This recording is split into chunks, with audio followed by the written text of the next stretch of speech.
And then move on to the Lions and Vikings game. That was probably one of the most exciting games this week, at least on the 1:00 slate on Sunday. It was definitely a good game. I was a little salty just because I said that we would I just don't see us beating the Lions when we go to their stadium. So I really wanted to take that win. I knew it was going to be hard fought. I knew it was going to be a close game. I knew it. But I will say, go ahead, Coach. How does that game? Let me ask you. I mean, in this, I'm not talking shit here. How does that game not get flexed? I don't understand it either. That's what I'm saying. With the caliber of games that we had, it made zero sense, especially because both teams were in the top 5. Well, okay, I've kind of a theory as to why it was not flexed.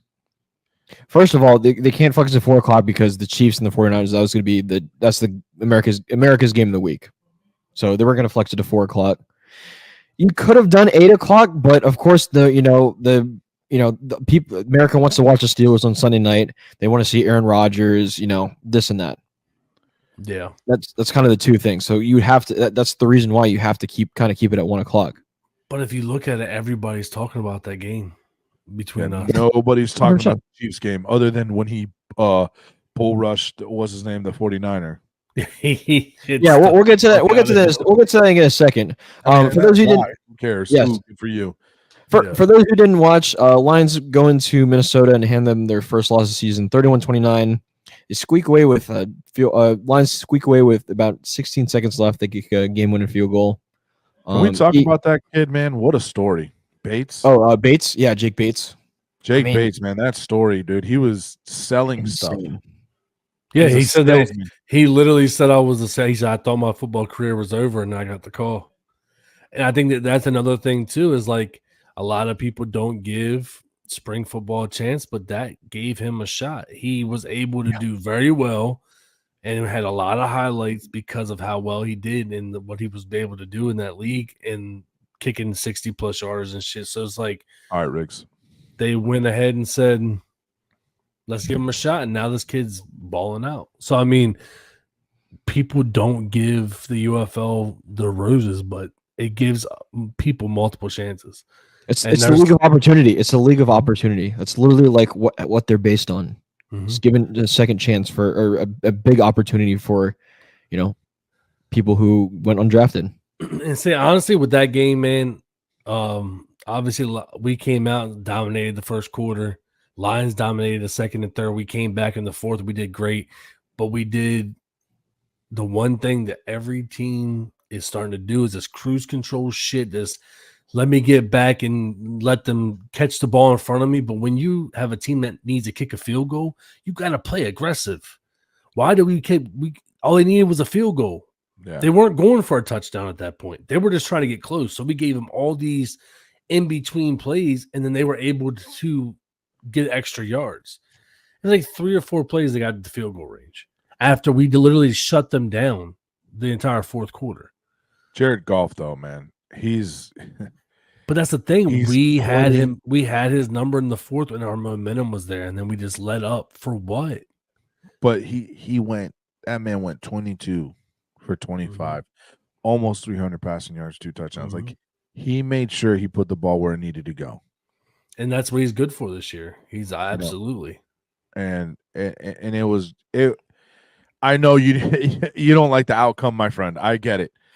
But no, I mean, in all honesty, it was a good game. It was such a good fight. Oh my God. It was a dog fight. I couldn't watch the game because I have the NFL package, right?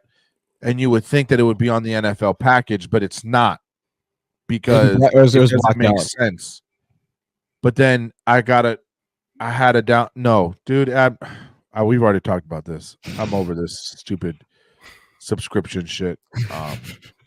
It was such an entertaining fight. It really was. It was a very good game. It lived up to the hype, man. Just like the Commanders-Ravens game. Wow.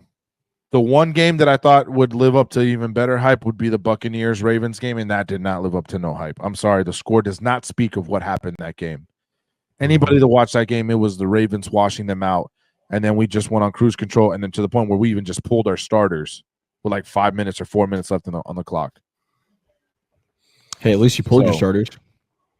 Unlike some other team. This game was a great game. It is a great game to lose, man. It doesn't mean that you guys are in absolutely trouble. Dude, absolutely. And that's the thing. We already knew that all of the NFC North games were going to be close. They're going to be tough. I don't see any of our games in our division being cakewalks. No.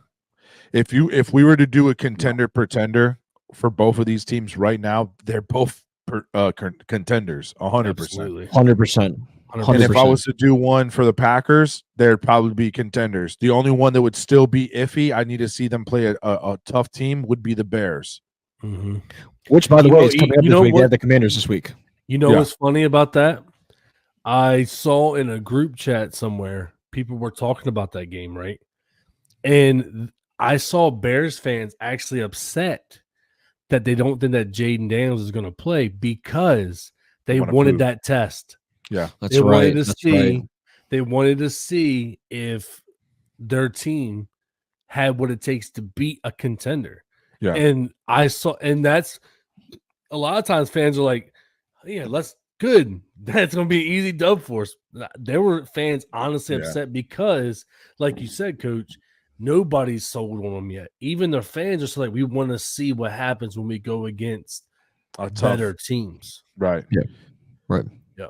That's a key. We'll definitely go over the injuries. We got a little video for the injuries. Some of the key injuries that had happened this week in NFL, man. And let me tell you something, not for nothing. Week 7 injuries were abysmal. That's bad. It's crazy. It's bad.